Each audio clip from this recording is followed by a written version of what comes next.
Hello বন্ধুরা, দেখো আজকে আমি পুরো নিরামিষ পদ্ধতিতে পটল আলু দিয়ে একটা তরকারি রান্না করছি। দেখো প্রথমে পটলগুলোকে একটু খোসা রেখে রেখে তুলে নিয়েছি। এবারে পটলগুলো হালকা আছে নুন দিয়ে ঢাকা দিয়ে দিয়ে ভালো করে ভেজে নেব। পটলটা সুন্দর করে ভাজা হয়ে গেছে, এবার আমি তুলে নেব, নিয়ে আলুটাকে ভালো করে লাল করে ভাজবো।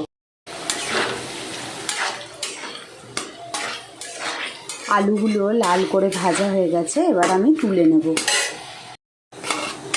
দেখো কড়াই জিরে ফোড়ন দিয়েছি, জিরেটা একটু ফোড়নটা একটু ভাজা হোক। আমি টমেটোটা দিয়ে দিলাম,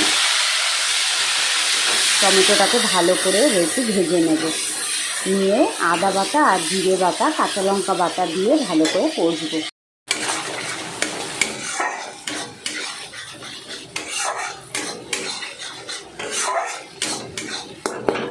দেখো মশলাটা কষা হয়ে গেছে, টমেটো কাঁচা লঙ্কা জিরে বাটা আদা বাটা নুন আর হলুদ আর একটু কাশ্মীরি মির্চি দিয়েছি, দিয়ে কষা হয়ে গেছে। এবারে পটল আলুগুলোকে ঢেলে দিলাম।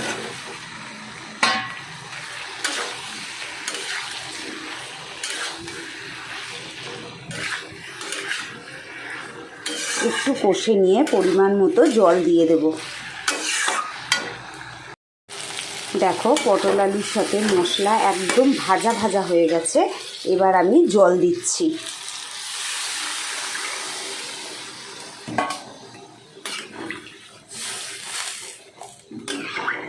বেশ কিছুক্ষণ ফুটবে, পটল আলুগুলো সুন্দর হয়ে নরম হয়ে যাবে। ভাজার সময় নরম হয়ে গেছে, তবু একটু দিলাম, বেশ কিছুক্ষণ ফুটুক, তারপরে আমি গ্যাসটা অফ করব। দেখো পটল আলুর ঝোলটা কেমন টকবক করে ফুটছে। এবার আমি একটু সামান্য চিনি দিলাম, খুব বেশি না, তাহলে তরকারিটা একদম ভালো লাগবে না। সামান্য একটু মিষ্টি দিলাম।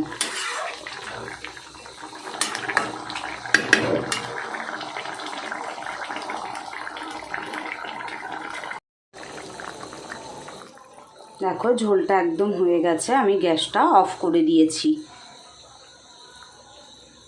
ভিডিওটি যদি ভালো লেগে থাকে অবশ্যই একটু সাবস্ক্রাইব করবেন। ধন্যবাদ।